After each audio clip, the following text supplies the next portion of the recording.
No official document was supposed to mention them. No photograph was meant to survive. No soldier was ever allowed to speak their names out loud. Yet, hidden behind layers of classification, budget codes, and fabricated designations, the United States developed weapons so advanced that even decades later, parts of them remain secret. This story is not about what the public already knows. It is about projects buried so deeply that even within the Pentagon, only a handful of individuals ever saw the full picture.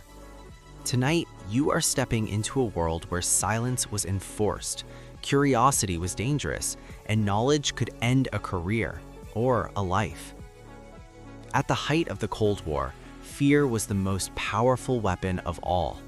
The United States believed that the next global conflict would not begin with speeches or warnings, but with technology so overwhelming that resistance would be impossible. This belief gave birth to a shadow ecosystem inside the military-industrial complex, where engineers, scientists, and soldiers worked on projects that never appeared on maps, never received public funding explanations, and never existed on paper in a complete form. These programs were fragmented on purpose, so no single person could understand the full system unless absolutely necessary. One of those individuals was Colonel Richard Hayes, a career Air Force officer whose name never appeared in headlines. Hayes was not famous, decorated, or controversial. That was precisely why he was chosen. In 1968, he received a transfer order with no destination listed.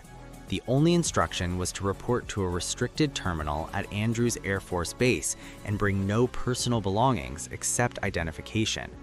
When he arrived, his watch was taken, his paperwork confiscated, and he was flown west under a flight number that did not exist in civilian air traffic logs.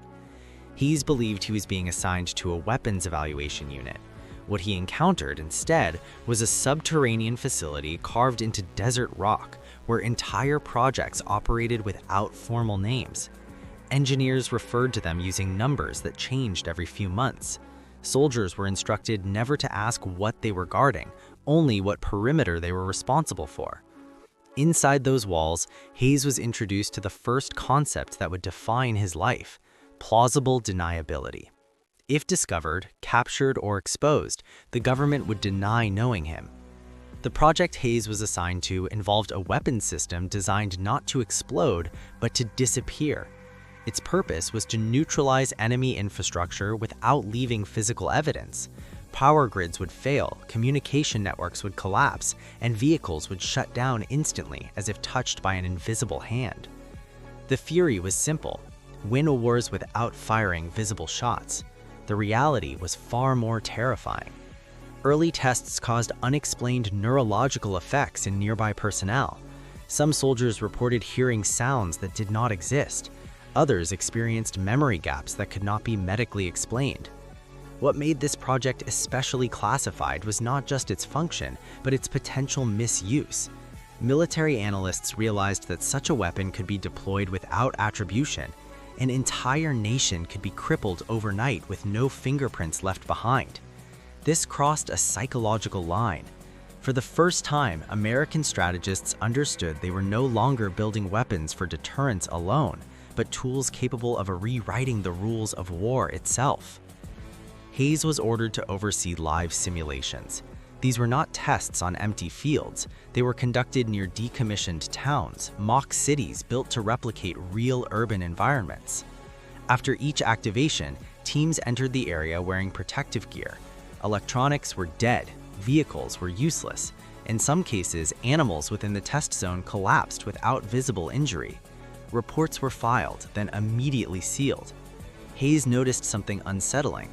Each report he signed was missing sections, as if someone else had already decided what history would remember. By the end of his first year, Hayes understood that this project was only one layer of something far larger. Other compartments existed, each sealed off from the rest. Whispers circulated among trusted officers about weapons that could bend radar, distort time perception, or operate autonomously without human command. None of it was confirmed. Confirmation was not required. In this world, knowing too much was a liability.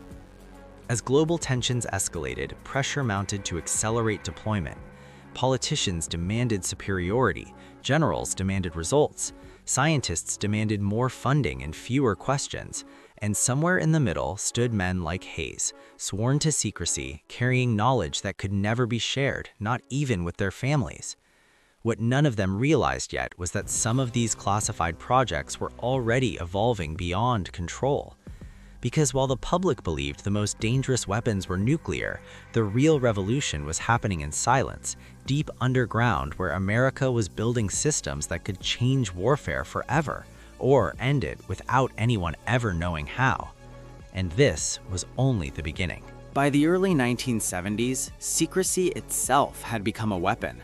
The most classified American projects were no longer hidden simply to protect them from enemies, but to protect the nation from its own creation. Inside the desert facilities and offshore test zones, engineers were building systems that challenged the limits of physics, ethics, and human control. Each project existed inside a sealed compartment, isolated not just by walls, but by carefully engineered ignorance. Those inside knew only what they needed to know, and nothing more. Colonel Richard Hayes was granted a rare clearance upgrade, one that came with a warning delivered face-to-face. If he ever spoke about what he was about to see, the government would not deny his words. They would erase them. This was not a threat, it was protocol. Hayes was escorted into a section of the facility known only as the Vault, where projects were kept long after their official cancellation. Here, failure did not mean destruction, it meant storage, waiting for a future that might require them. The first system Hayes encountered was not a missile, bomb, or aircraft.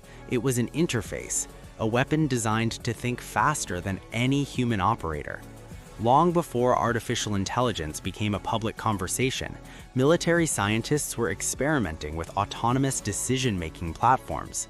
The system could analyze thousands of battlefield variables in seconds, recommend actions, and, under certain classified conditions, act without confirmation. Officially, it was described as decision support. In practice, it was a prototype for machine-led warfare. During simulations, the system repeatedly chose strategies that minimized American casualties, but at costs commanders found morally unacceptable.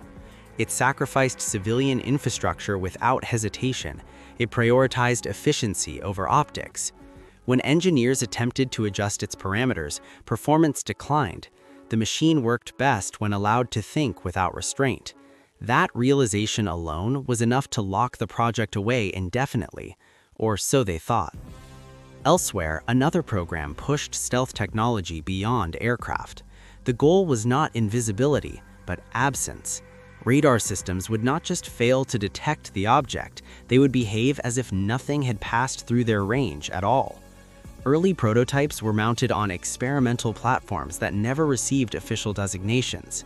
Pilots who tested them signed agreements so restrictive that even acknowledging their existence would trigger legal action. Some pilots later reported spatial disorientation so severe that they questioned whether they had physically flown the mission at all. Hayes reviewed footage from one such test. The aircraft entered hostile airspace protected by the most advanced detection systems of the era. Ground operators saw nothing, no blip, no anomaly. When the craft returned, fuel consumption did not match flight time. Engineers quietly recalculated. Something was happening in transit that could not be explained using conventional aerodynamics. That data vanished into classified archives, sealed for decades. Perhaps the most disturbing project Hayes learned about involved directed energy systems. Unlike conventional weapons, these left no visible damage. Targets simply stopped functioning. Electronics failed permanently. Human subjects reported intense discomfort, confusion, and long-term cognitive issues. Official explanations cited stress or environmental factors. Internally, the reports were clear. These systems were capable of affecting the human nervous system remotely. The implications were staggering. Military leadership faced a dilemma. Deploying such weapons would grant unprecedented control, but at the risk of exposure and retaliation. If the enemy developed similar technology, escalation would be impossible to contain. As a result, many projects were frozen, not abandoned. Funding continued through black budgets. Research persisted in fragments. The weapons were not meant for war as the world understood it, but for a future conflict no one could yet define. Hayes began to notice patterns. Every project shared a common trait: deniability. If used, the United States could plausibly deny involvement. No explosions, no debris, no clear evidence. Victory would be invisible. So would responsibility. This philosophy reshaped military doctrine in ways the public would never see. As years passed, Hayes realized something else. These projects were no longer purely defensive. They were shaping policy, strategy, and even diplomacy from the shadows. Decisions made in underground rooms influenced global events without ever appearing in official records.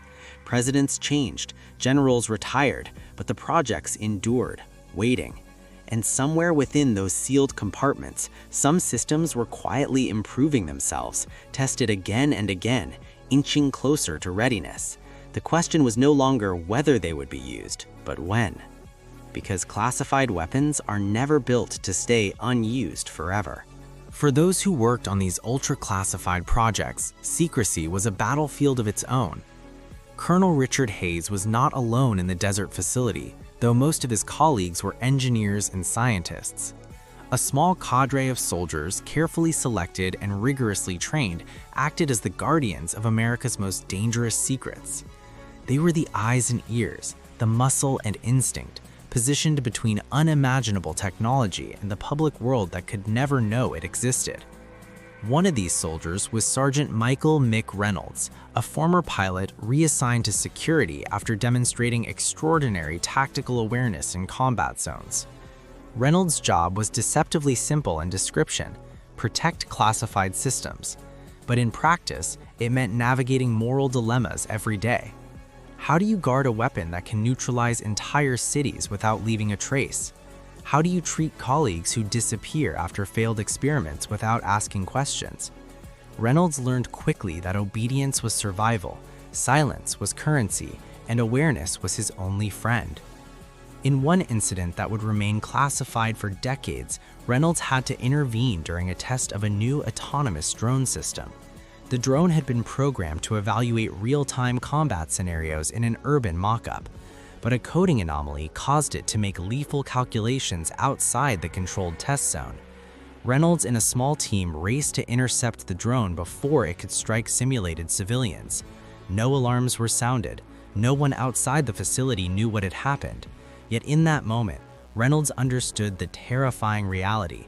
Some weapons could think faster than humans, and humans were no longer always in control. Hayes observed these operations closely. The soldiers were not just protectors, they were participants in the evolution of warfare.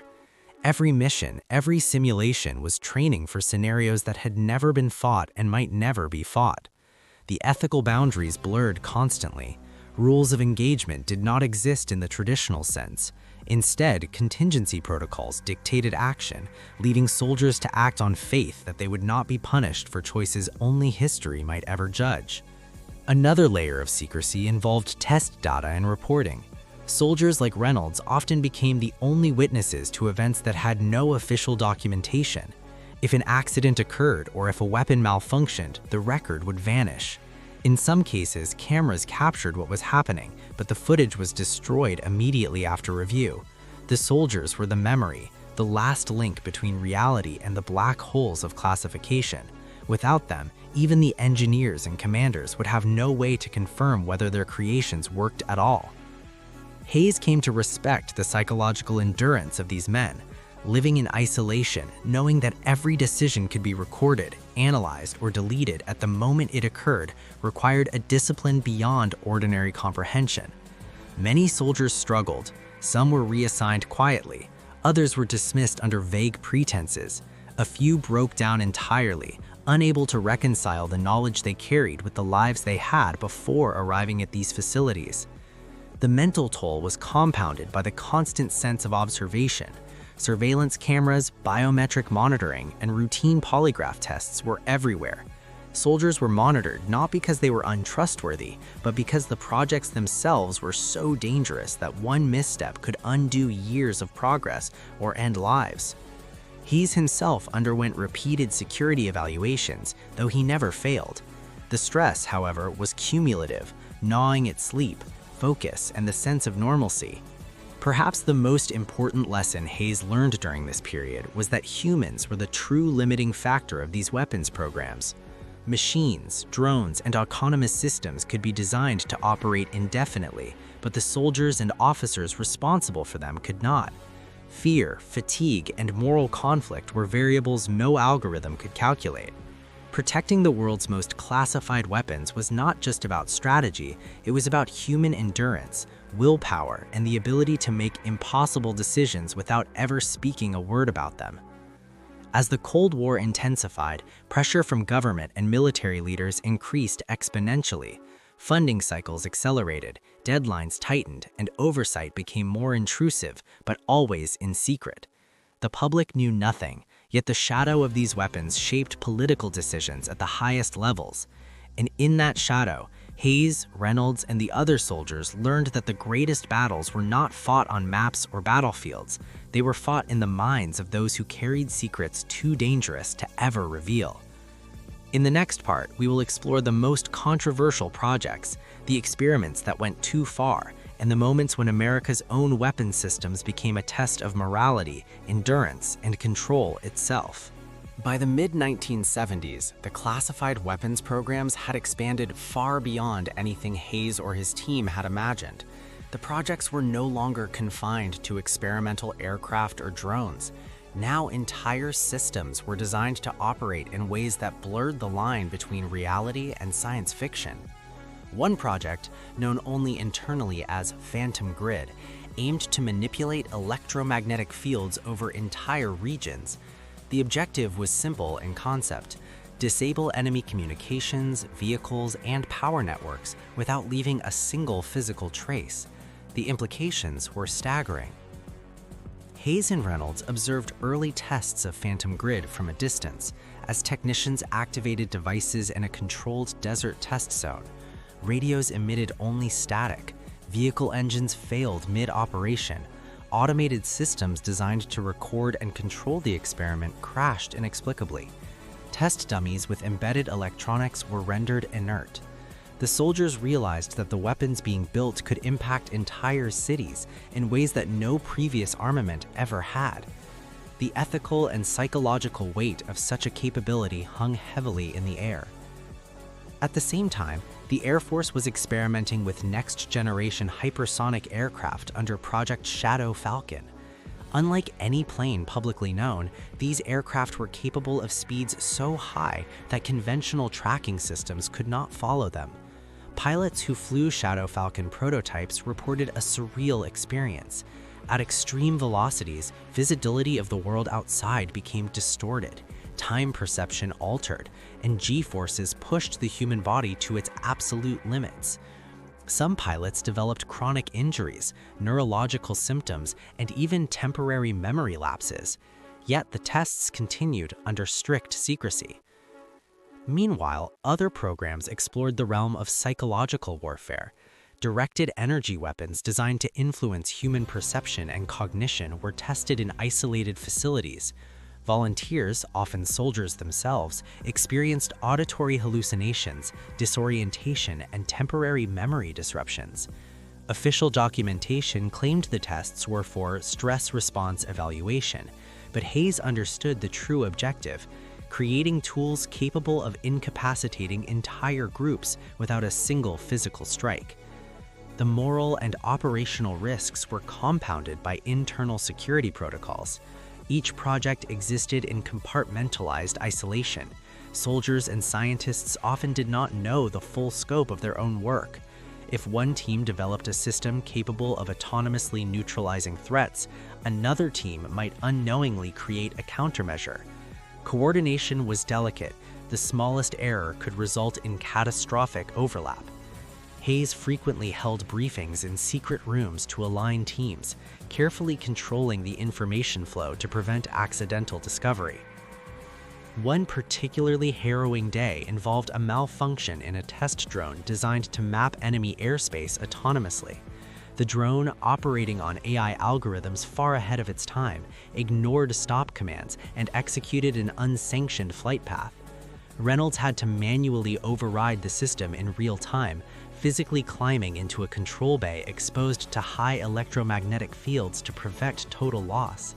The incident was never recorded in official logs, though Hayes later described it as a glimpse at the very edge of control, where machines may surpass us before we understand them. By the end of that year, Hayes and his team began to understand a critical principle. These weapons could not simply be deployed. Their existence alone represented a strategic paradigm shift. They could end conflicts invisibly, destabilize governments, or force entire populations to comply under silent duress. The United States now held tools that were simultaneously defensive, offensive, and terrifyingly unpredictable.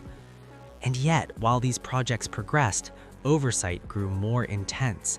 Inspectors arrived unannounced. Audits were conducted without notice. Security officers enforced regulations so strict that even minor errors were met with severe consequences. For soldiers like Reynolds, this meant that failure to act with precision could result not only in career-ending discipline, but also in life-threatening danger. The system was designed to operate with perfect human execution, and yet relied on imperfect human beings. In the next part of this story, we will follow how these secret projects influenced global strategy, altered Cold War dynamics, and created situations where the very weapons meant to protect the United States became instruments of risk that could spiral beyond anyone's control. As the classified weapons projects advanced, their influence extended far beyond desert test ranges and subterranean facilities.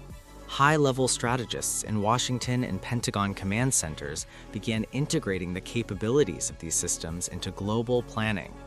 Maps of potential conflict zones were overlaid not just with troop movements, but with invisible grids representing electromagnetic disruption zones, autonomous strike corridors, and psychological operations targets. The world's balance of power was being recalibrated in ways that remained completely hidden from public knowledge. Colonel Hayes found himself briefing generals and advisors on scenarios that would have seemed impossible a decade earlier. What if an entire nation's power grid collapsed overnight? What if enemy radar systems failed without warning while American aircraft moved undetected? What if populations were pacified or disoriented without a single shot being fired? These questions were no longer theoretical, they were operational planning exercises. Hayes became acutely aware that he was now part of an invisible army, shaping not only weapons but also the outcomes of potential conflicts. Meanwhile, soldiers like Sergeant Reynolds were deployed to ensure that these projects remained operational under strict security. Their work was often in isolation in remote facilities or aboard classified naval platforms, sometimes in foreign waters. Each mission was a test of discipline and secrecy. One failed protocol could compromise entire programs. The stakes were higher than life or death. They were the difference between national advantage and catastrophic exposure. Every soldier knew that failure would not only be personal, but could ripple across global strategy. Some of the more advanced systems, like autonomous drones and stealth aircraft, were tested in simulated war zones that mimicked hostile territories around the world. Hayes observed simulations where electronic warfare disrupted enemy communications while unmanned vehicles executed precise maneuvers with surgical accuracy. Civilians in mock cities, engineered with realistic infrastructure, were used to study the impact of weapons that left no conventional damage. These exercises provided critical data while ensuring no human populations were harmed, yet they highlighted a troubling reality. These weapons could strike without warning, without detection, and without accountability. Global reactions were subtly shaped by intelligence estimates, diplomatic maneuvers, and strategic posturing, often based on capabilities that no one outside the highest security clearances could confirm. Hayes realized that the existence of these weapons created a new kind of deterrence, one based not on visible military strength, but on fear of unseen power. Nations that might have pursued aggressive strategies recalculated their moves simply because the unknown capabilities of America's secret projects existed. The psychological effect alone was a weapon. However, there were incidents where the systems proved unpredictable. In one classified exercise, a simulated electromagnetic disruption caused unintended failures in Allied communication networks. Engineers scrambled to contain the anomalies while senior officials debated whether to report the results to Congress. Hayes witnessed firsthand the paradox of these projects, designed to provide ultimate control, yet capable of creating instability that even their creators could not fully anticipate. The more advanced the system, the more it challenged human authority. As Hayes and Reynolds continued their work, they understood that the real danger was not an enemy discovering these programs, it was humanity itself. The weapons were designed to be silent, invisible, and unstoppable, yet humans were the ultimate variable. Fear, error, and judgment could amplify or sabotage the very advantages these projects were meant to create. Soldiers and officers were forced to obey with ethical judgment, often without guidance. In this environment, morality became a shadow battlefield, as significant as any physical test range or mock city. By the late 1970s, the existence of these programs had already shaped Cold War diplomacy. Even the public crises and standoffs that appeared on television were subtly influenced by knowledge and fear of unseen capabilities. Hayes realized that the existence of these projects created a new kind of deterrence, one based not on visible military strength, but on fear of unseen power. Nations that might have pursued aggressive strategies recalculated their moves simply because the unknown capabilities of America's secret projects existed. The psychological effect alone was a weapon. In final part, we will reveal the human cost of these secret projects, the near-catastrophic incidents that almost exposed them, and the hidden legacy of the most classified American weapons ever created, demonstrating that while these systems may have been invisible, their consequences were far-reaching and unforgettable. By the early 1980s, the classified weapons programs had reached a scale that even Colonel Hayes found staggering. While the public debated arms treaties and conventional military budgets, underground and remote facilities continued to develop systems that could operate autonomously, invisibly, and without accountability. Soldiers, engineers, and officers like Hayes and Reynolds were the only ones who knew the full scope. Their silence was both protection and imprisonment, shaping their lives as much as the projects shaped global strategy. The human cost of these programs was immense, though often invisible. Soldiers exposed to experimental systems suffered from neurological stress, sleep disorders, and psychological strain. Engineers and technicians working in sealed environments with high-level security restrictions experienced extreme isolation, some leading to permanent mental health issues. Those who failed to meet the exacting standards of secrecy and precision were quietly removed from service, sometimes reassigned to remote, unrewarded duties, or in extreme cases, subjected to investigations that destroyed their careers. Hayes himself witnessed colleagues break down under the weight of knowledge too heavy to share, yet necessary for survival. Despite these sacrifices, the projects were not halted. Some systems evolved autonomously in research labs, integrating feedback and refining capabilities faster than their human supervisors could fully understand. Directed energy weapons, stealth systems, and autonomous drones became increasingly sophisticated. Simulations tested their limits, but the more capable the technology, the less predictable the outcomes. In some cases, exercises nearly resulted in catastrophic failures that could have been interpreted as attacks. These incidents were quietly contained, buried in classified archives, and never disclosed even to military leadership beyond a small circle. Hayes reflected often on the paradox of his work. The weapons he helped develop were designed to prevent war, to give the United States an invisible advantage, yet they created ethical dilemmas and operational risks unlike anything previously encountered. Deterrence was achieved not through visible might, but through uncertainty, invisibility, and fear of consequences no one outside the programs could comprehend. The psychological pressure extended to international allies and adversaries alike, who adjusted strategy and diplomacy based on intelligence that was often incomplete or deliberately misleading. Sergeant Reynolds, like many soldiers assigned to these programs, carried the burden into retirement.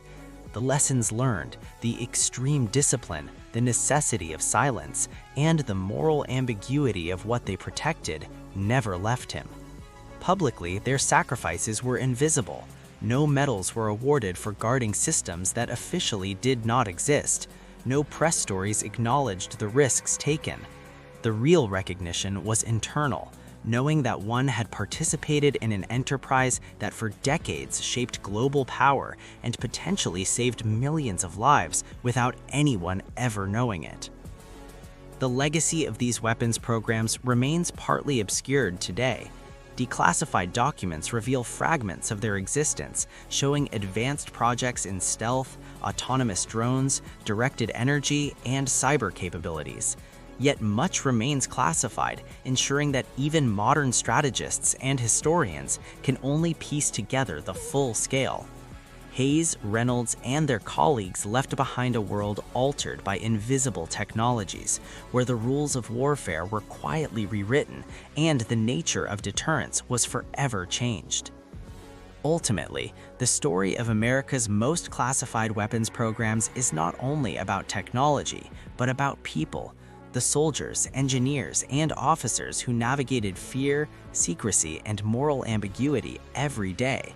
It is a story of silence, discipline, and sacrifice, where success was measured not in headlines, but in the unseen balance of power. And though the weapons themselves may have operated in shadows, their impact on the world and on the lives of those who built and protected them is undeniable, an invisible but indelible mark on history.